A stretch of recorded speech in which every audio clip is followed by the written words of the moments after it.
Hello everyone, Gw2 speaking. There exists a special feeling known to World vs. World players. It's the feeling of, I wish I could defend this tower, but I am in Berserker armor and I'm going to die in 5 seconds. Not surprising that happened. We have lost the lake, but then we met in Briar. They have tried to make us go away, but as you can see most of them are knights or recruits. They are newer players to World vs. World. They are glassy. We smell blood. So we decided to try to defend the Briar. As always, when the Zerg chases, someone dies. Simply because they overextend. Anyway, let us talk about advantages and disadvantages. Advantage, voice chat. We can coordinate very well. But the greatest advantage we have is the fact we are free. Enemies simply don't take us seriously. All 3 of us are playing glassy, which means we have high burst. If enemies do not take us seriously, they will be surprised seeing the damage we deal. The disadvantage is, of course, the fact we have no staying power. We will easily down them, but we can't stomp. Because we are in power builds, weakness condition means we deal less damage than we want to. But seeing their ranks, I'd say they aren't likely to focus us, and their coordination is not too good. Here observe the core difference between the first clip and this one. In the first clip we have to run into the circle and stay there. Random 1-1-1 can kill us. But here we control the terrain. If they get to the Lord, we are dead. Lu was stomping already. I wanted to res, but I misclicked, so in the last moment I swapped to Blood Frenzy. Now another advantage. Even if we die here, we can run from the spawn, it's close. Or, as we are defending the tower, we can run into the tower. Seeing the state of the fight, I'm trying to pull enemies close together so I can gravity well them into oblivion, so we can deal some heavy burst. I can't really explain this part of the clip.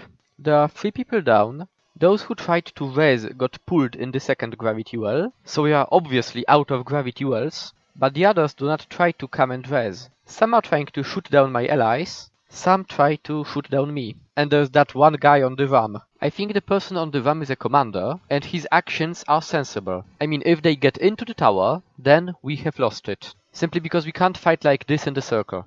And this is how we killed them in Briar when they came for the first time. After a short while T joined us, and they returned. But this time they didn't give me the feeling they are ignoring us. This time they definitely wanted our blood, and got it. As in, I died first. But we are very close to spawn, so I can always return, and we are 5 at this point. Because one dead can only rally 1 person, we could play aggressively, and soon we had more downed opponents than we could really stomp.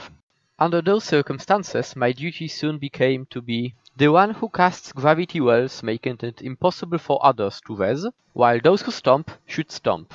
As every downed opponent will potentially be a gravity well magnet or a shatter magnet, enemies hesitated to get their downed up. Even if they had extreme firepower as a group, they weren't really able to capitalize on it. Here they downed Lu. I have no hit points left, but after porting I was able to range a random downed opponent, and Lu could easily rally. In terms of meaning, this fight was also quite important. It was half an hour to reset, and we had a lead of about 500 points over Abaddon. By engaging them in Briar and stopping them, not only we have reduced the PPT gain, but also they did not go anywhere else, they were fighting us. In the end we won that matchup, but it was critically close. What is important to note, a Zerg is not a Zerg. If they were tankier, most of them, we wouldn't be able to win this. As it stands, we got a momentum. If they had a single Venom Share Thief, we would probably die. If they had stability, we would probably not do it.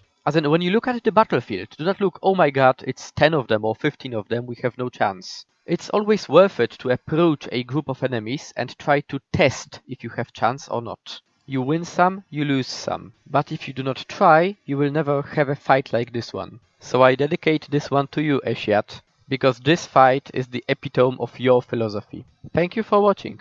Gw2 is out.